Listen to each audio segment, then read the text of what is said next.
যান্ত্রিক আবহবিকার ও রাসায়নিক আবহবিকার তোমরা আগেই দেখেছো, আগেই জানতে পেরেছো যে যান্ত্রিক আবহবিকার কি, রাসায়নিক আবহবিকার কি। এবারে এদের প্রক্রিয়াগুলো আমি বলে দিচ্ছি, দুটোর মধ্যে একটা দেখবে তোমাদের আসবে, হয় যান্ত্রিক আবহবিকারের প্রক্রিয়াগুলি, তা না হলে রাসায়নিক আবহবিকারের প্রক্রিয়াগুলি। তাহলে যান্ত্রিক আবহবিকারের প্রক্রিয়াগুলো কি এক এক করে বলি। না, যান্ত্রিক আবহবিকারের প্রক্রিয়ার মধ্যে প্রথম প্রক্রিয়া হচ্ছে প্রস্তর চায় খণ্ডীকরণ।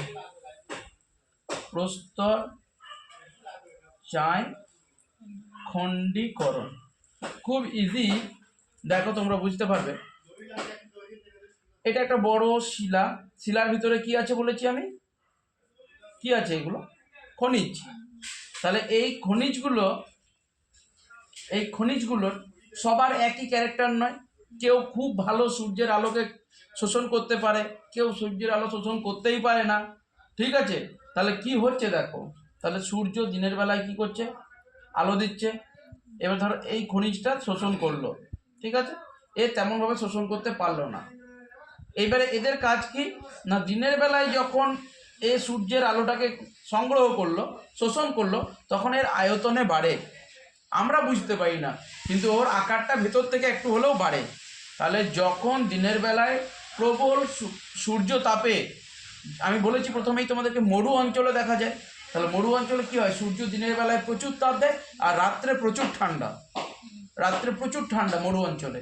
তাহলে দিনের বেলায় সূর্যের তাপে এই যে শিলা স্তরটা কি হচ্ছে, প্রসারিত হচ্ছে, বাড়ছে, এবং রাত্রে কি হচ্ছে, সংকুচিত হচ্ছে, ছোট হচ্ছে।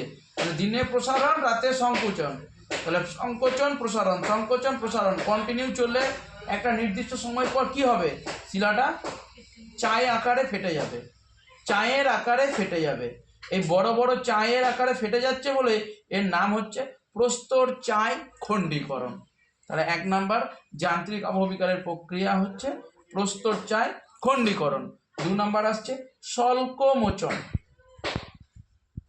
স্বল্পমোচন, স্বল্পমোচন জিনিসটা কি না, স্বল্পমোচন হচ্ছে, তোমাদের একটা সূত্র দিয়ে রাখি, মনে রাখবে, গয়ে গ্রানাইট গয়ে গোল, গয়ে গ্রানাইট গয়ে গোল। এইখানে না অনেক রকম আলাদা আলাদা খনিজ ছিল, কোনো খনিজ সূর্যের আলোকে বেশি টানতে পারে, কোনো খনিজ সূর্যের আলোকে কম টানতে পারে, কিন্তু এইখানে যে শিলাটা রয়েছে সেই শিলাটার সব খনিজের কিন্তু বৈশিষ্ট্য এক, এও যতটা সূর্যের আলো টানবে এও ততটা টানবে, এই খনিজটাও ততটা টানবে, সব খনিজগুলোর কিন্তু ক্যারেক্টার একই। তাহলে যখন একই রকম মানে খনিজ দ্বারা গঠিত কোনো একটা শিলা রয়েছে, সেই শিলাটা সাধারণত যেটা হয় সেটা হচ্ছে গ্রানাইট শিলা। তোমরা মনে রাখবে, গয়ে গ্রানাইট গয়ে গোল, এটা একটা সূত্র, এটা কাজে লাগবে, একটু পরেই দেখতে পাবে।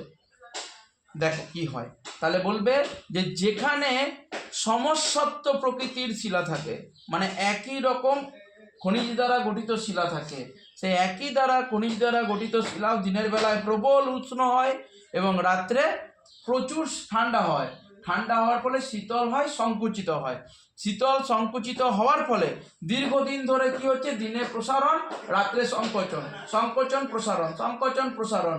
এই ঘটনাটা ঘটার ফলে কি হবে না, একটা একটা করে স্তর পেঁয়াজের খোসা ছাড়াবার মতো করে খুলে যাবে। তোমরা যেমন দেখো, এটা পেঁয়াজকে ভাবো, মনে মনে যেমন একটা করে সুন্দর করে খোসা ছেড়ে যায়, সেরকম খোসা ছাড়ানোর মতো করে ছেড়ে যাবে, যেটাকে বলা হচ্ছে স্বল্পমোচন। এবং একটা একটা করে পেঁয়াজের খোসা ছাড়ার মতো করে ছেড়ে যাওয়ার ফলে সেই যে ভূমিরূপটা তৈরি হবে, সেই ভূমিরূপটা গোল পাড়া হবে, তাই এটাকে বলা হচ্ছে স্বল্পমোচন। তাহলে স্বল্পমোচন কাকে বলে বোঝা গেছে না, বলবে সমসত্ব শিলাতে সমস্ত খনিজগুলি একই রকম হওয়ার কারণে দিনের বেলায় একই রকমভাবে গরম হচ্ছে, রাত্রেবেলায় একই রকমভাবে সংকুচিত হচ্ছে, তার ফলে শিলা কিন্তু সমানভাবে পেঁয়াজের খোসা ছাড়াবার মতো ছেড়ে যাচ্ছে, যেটাকে বলা হচ্ছে স্বল্পমোচন। 3 নাম্বার আসছে ক্ষুদ্র কণা বিসরণ, এটাও খুব ইম্পর্টেন্ট, ক্ষুদ্র কণা বিসরণ। দেখো, ক্ষুদ্র কণা বিসরণ নামেই কিন্তু আছে, প্রস্তর চায় খণ্ডীকরণ মানে পাথরগুলো চায়ের আকারে ফেটেছিল, এখন যেটা বলছি ক্ষুদ্র কণা বিসরণ, তার মানে যে শিলাটা রয়েছে সেটা ক্ষুদ্র হচ্ছে, ছোট ছোট ছোট ছোট করে ভাঙছে। এবার ছোট ছোট করে কখন ভাঙবে বলো তো? ধরো বিভিন্ন রকমের খনিজ আছে, ধরো এই খনিজের এই জায়গাটা খুব তাড়াতাড়ি গরম হচ্ছে, এই খনিজটা গরমই হচ্ছে না, এইখানটা প্রচুর গরম হচ্ছে, তাহলে বলবে অসমসত্ব শিলাতে যখন বিভিন্ন রকমের খনিজ থাকে, সেই খনিজের কারণে বিভিন্ন রকমভাবে গরম হচ্ছে, ঠান্ডা হচ্ছে, এবং যে জায়গাটা অতি দ্রুত উষ্ণ, অতি দ্রুত শীতল হচ্ছে, সেই জায়গাটা সূর্যাস্তের সময়, মানে যেই সূর্যটা ডুববে সেই সময়ে যেমন পিস্তল থেকে গুলি ছোড়ার যেরকম আওয়াজ হয়, সেরকম আওয়াজ হয়, যেটাকে ক্ষুদ্রকণা বিস্ফোরণ বলা হয়। আমি নিজে এই আওয়াজটা শুনেছি। আমরা যখন আমার এমএতে স্পেশাল পেপার ছিল মরুকরণ প্রক্রিয়া, তখন আমরা যখন আমাদেরকে স্যাররা নিয়ে গেছিলেন রাজস্থান, তখন বিকালবেলায় সূর্য ডোবার সময় দেখছি গুলি ছোড়ার মতো আওয়াজ। তখনই আমাদের স্যার বলেছিলেন যে এটা হচ্ছে ক্ষুদ্রকণা বিস্ফোরণ। ক্ষুদ্রকণা বিস্ফোরণ মানে বিভিন্ন রকমের খনিজ থাকবে, বিভিন্ন ক্যারেক্টার থাকবে, এবারে যে খনিজটা তাড়াতাড়ি গরম হবে, সে কোনো খনিজ তাড়াতাড়ি ঠান্ডা হবে, এর ফলে ছোট ছোট টুকরো আকারে সূর্যাস্তের সময়ে বন্দুকের গুলি ছোড়ার মতো শব্দ হয়ে যখন ভেঙে যাবে, সেই আবহবিকারটাকে বলা হবে ক্ষুদ্রকণা বিস্ফোরণ। আর 4 নাম্বার হচ্ছে তুষারের কার্য। তুষারের কার্যটা আমি বুঝিয়ে দিচ্ছি। দেখো, আমি শুরুতেই বলেছিলাম যে আবহবিকা দুটি জায়গায় হয়, একটা হচ্ছে উষ্ণ মরু আর একটা শীতল মেরু। এগুলো সব উষ্ণ মরু অঞ্চলে হয়। এবারে শীতল মেরু অঞ্চলে কি হয় না, ধরো একটা শিলাতে ধরো একটা ফাটল ছিল, সেই ফাটলে জল ঢুকে আছে, এইবারে যখন প্রচুর ঠান্ডা হয়ে গেল, জল জমে বরফে পরিণত হলো। এবার বরফে পরিণত হলে তার আয়তনে বাড়বে, কারণ 9 ভাগ যদি জল হয়, ওইটা যখনই বরফে পরিণত হয়ে যাবে তখন হয়ে যাবে 10 ভাগ, তাহলে ওই 1 ভাগ বাড়বে, কিন্তু তার তো জায়গা এটাই, তখন এই কী করবে, এই পাশেও চাপ দেবে, এই পাশেও চাপ দেবে, তবে তো সেই জলটা বরফ হয়ে আটকাবে। তাহলে যখন দুই পাশে চাপ দেবে তখন কিন্তু শিলাটা ফাটবে। এটা হচ্ছে তুষারের কার্যের